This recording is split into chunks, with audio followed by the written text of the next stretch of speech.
नमस्कार, मैं श्रेया सिंह। जानते हैं खेती किसानी की हफ्ते भर की बड़ी अपडेट्स। आईसीआर का मिशन 2047 और 386 नई किस्में। आईसीआर ने अपने 98वें स्थापना दिवस पर भारतीय खेती की सूरत बदलने के लिए विजन 2047 का रोड मैप पेश किया है। पिछले एक साल में वैज्ञानिकों ने 44 फसलों की 386 नई किस्में विकसित की हैं, जिनमें से 94% जलवायु परिवर्तन का मुकाबला करने में सक्षम है। इस प्लान का सबसे बड़ा हिस्सा फसल विविधीकरण है, जिसके तहत धान और गेहूं का रकबा सीमित कर अब मक्का, दालों, तिलहन और बागवानी फसलों पर जोर दिया जाएगा। इसके लिए 52 विशेष कार्य दल बनाए गए हैं। सरकार का लक्ष्य 2047 तक कृषि उत्पादन को 2.1 अरब टन और दूध उत्पादन को 628 मिलियन टन तक ले जाना है। नई हार्वेस्ट योजना और 51 निजी कंपनियों के साथ हुए समझौतों के जरिए ये आधुनिक तकनीकें अब कृषि विज्ञान केंद्रों के माध्यम से सीधे किसानों के खेत तक पहुंचेंगी। इससे न केवल मिट्टी की सेहत सुधरेगी, बल्कि किसानों को पारंपरिक खेती से हटाकर अधिक कमाई करने वाली फसलों की ओर ले जाया जाएगा। यूपी में गन्ने की खेती अब देगी डबल रफ्तार। उत्तर प्रदेश में गन्ने की खेती को लेकर बड़ी खबर है। सरकार ने राज्य में गन्ने की औसत पैदावार को 115 टन प्रति हेक्टेयर तक पहुंचाने का बड़ा लक्ष्य रखा है। अब वैज्ञानिकों को ऐसी नई किस्मों पर शोध करने को कहा गया है जो मात्र 6 महीने में तैयार हो सके। युवाओं के लिए अच्छी खबर यह है कि गन्ना समितियों के स्कूलों में शिक्षकों को मास्टर ट्रेनर बनाया जा रहा है, ताकि वे छात्रों को चीनी मिलों और कृषि उद्योगों में सीधे रोजगार के लिए तैयार कर सकें। इस दिशा में कुशीनगर जिले ने पूर्वांचल में मिसाल पेश की है, जहां गन्ना उत्पादन में नया रिकॉर्ड बना है। कुशीनगर ने वाराणसी और देवरिया समेत 12 से ज्यादा जिलों को पीछे छोड़ते हुए करीब 794 क्विंटल प्रति हेक्टेयर की पैदावार हासिल की है। विशेषज्ञों का कहना है कि मशीनीकरण और वैज्ञानिक खेती से ही किसानों की लागत कम होगी और उनकी आय में भारी इजाफा होगा। खरीफ के बाद अब रबी फसलों पर भी मंडराया संकट। खेती किसानी पर एक बार फिर एल नीनो का बड़ा खतरा मंडरा रहा है। अमेरिका मौसम एजेंसी NOAA ने चेतावनी दी है कि एल नीनो का असर खत्म होने के बजाय 2026 के अंत तक और भी शक्तिशाली हो सकता है। इसकी वजह से मौजूदा खरीफ सीजन में मॉनसून की अनिश्चितता बढ़ गई है, जिससे धान और दलहन की बुआई पर बुरा असर पड़ रहा है। संकट सिर्फ यहीं खत्म नहीं होता। विशेषज्ञों ने रबी सीजन की मुख्य फसल गेहूं को लेकर भी रेड अलर्ट जारी किया है। आशंका है कि एल नीनो के कारण सर्दियों में तापमान सामान्य से अधिक रहेगा, जो गेहूं की पैदावार को भारी नुकसान पहुंचा सकता है। सरकार ने भी कमर कस ली है और देश के 150 से 200 संवेदनशील जिलों के लिए पुरानी आकस्मिक योजनाओं को अपडेट करना शुरू कर दिया है।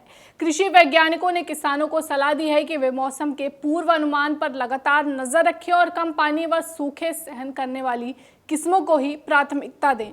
फूड प्रोसेसिंग का बड़ा लक्ष्य। भारत का फूड प्रोसेसिंग सेक्टर 2030 तक 600 अरब डॉलर की विशाल इंडस्ट्री बनने जा रहा है। केंद्रीय मंत्री चिराग पासवान के मुताबिक PMFME योजना के तहत अब तक 20,300 करोड़ रुपए का निवेश हो चुका है। सरकार का लक्ष्य है कि किसान केवल कच्चा माल न बेचे, बल्कि खुद के उत्पाद बनाकर बाजार में उतारें। इसके लिए गांवों में लगने वाली छोटी फूड प्रोसेसिंग यूनिट्स पर 35 से 75% तक की भारी सब्सिडी दी जा रही है। AI और आधुनिक तकनीक के इस्तेमाल से ये सेक्टर न केवल किसानों की आय दोगुनी करेगा, बल्कि भारत को एक बड़ी आर्थिक महाशक्ति भी बनाएगा। यमुना में नहीं बहेगा गोबर, बनेगी CBG गैस। गोबर सिर्फ कचरा नहीं, बल्कि पशुपालकों के लिए कमाई का बड़ा जरिया बनेगा। दिल्ली नगर निगम और NDDB के बीच एक ऐतिहासिक समझौता हुआ है, जिसके तहत गोबर से कंप्रेस्ड बायोगैस यानी CBG बनाई जाएगी। गृह मंत्री अमित शाह की मौजूदगी में हुए इस समझौते का मकसद यमुना नदी को प्रदूषण मुक्त करना और जैविक खेती को बढ़ावा देना है। इस योजना के तहत दिल्ली के नांगली, घोगा और गाजीपुर केंद्रों पर गोबर का वैज्ञानिक प्रसंस्करण होगा। इतना ही नहीं, पशुपालकों को उनके गोबर के बदले 1 रुपए प्रति किलो का दाम भी मिलेगा, जिससे डेयरी किसानों की आमदनी में सीधे तौर पर इजाफा होगा। भारतीय काजू और मसालों का अब दुनिया में बजेगा डंका। भारत ने जेनेवा में वैश्विक मंच पर बड़ी कामयाबी हासिल की है। कोडेक्स एलिमेंटेरियस कमीशन की बैठक में भारत की अगुवाई वाले 7 प्रस्तावों को अंतर्राष्ट्रीय मंजूरी मिल गई है। सबसे बड़ी उपलब्धि ये है कि अब पहली बार भारतीय काजू के लिए वैश्विक गुणवत्ता मानक तय किए जाएंगे, जिससे इसके निर्यात की राह आसान होगी। इसके साथ ही सूखी धनिया, ताजे करी पत्ते और बड़ी इलायची के लिए भी अंतर्राष्ट्रीय मानकों को हरी झंडी मिल गई है।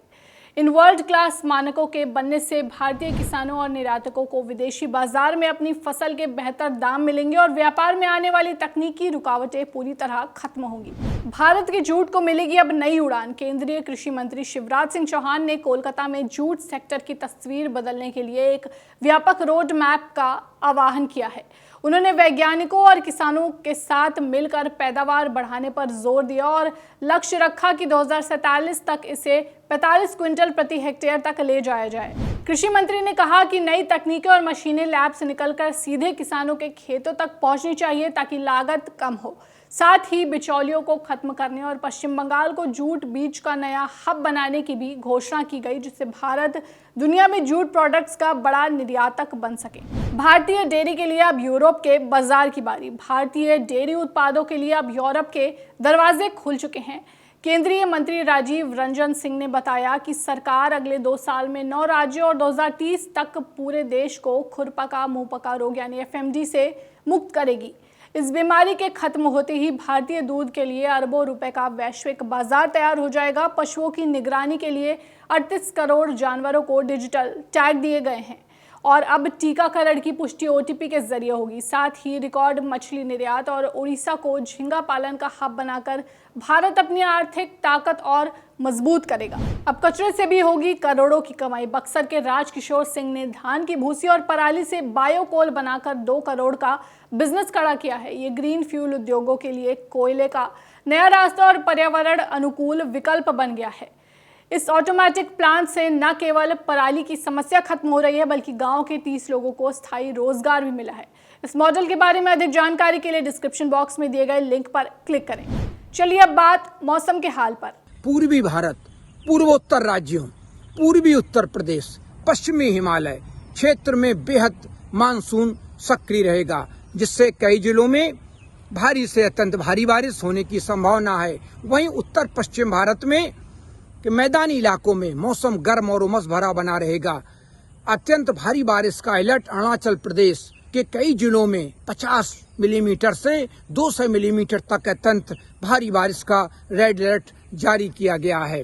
उत्तराखंड, हिमाचल प्रदेश के देहरादून, नैनीताल, शिमला और कांगड़ा जैसे पहाड़ी जिलों में भारी से भारी बारिश और यात्रियों को सतर्क रहने की सलाह दी गई है। आइए कृषि एक्सपर्ट से भी जान लेते हैं किसान इस मौसम में फसलों को लेकर क्या सावधानियां बरतें। जैसे कि इस वर्ष अल नीनो का प्रभाव देखा जा रहा है, जिसकी वजह से कम बारिश या अनियमित वर्षा हो रही है। ऐसी स्थिति में किसान भाइयों को धान की रुपाई करने में जल्दबाजी नहीं करनी है। पर्याप्त नमी होने पर या पर्याप्त पानी की व्यवस्था होने के बाद ही धान की रुपाई करें। अगर पर्याप्त पानी की व्यवस्था नहीं हो पा रही है तो आप दलहनी फसलें जैसे कि मूंग, उड़द और अरहर की बुआई कर सकते हैं, या इसके अलावा श्री अन्न के बुआई भी कर सकते हैं, जैसे कोदा है, सांवा है, या फिर ज्वार बाजरा की बुआई कर सकते हैं। इस वीकली बुलेटिन में फिलहाल के लिए बस इतना ही। खेती किसानी और गांव की हर बड़ी खबर के लिए जुड़े रहें गांव जंक्शन के साथ। नमस्कार।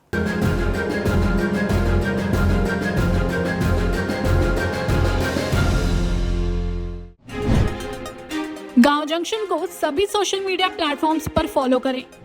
व्हाट्सएप चैनल और जीमेल आईडी पर भी संपर्क साध सकते हैं।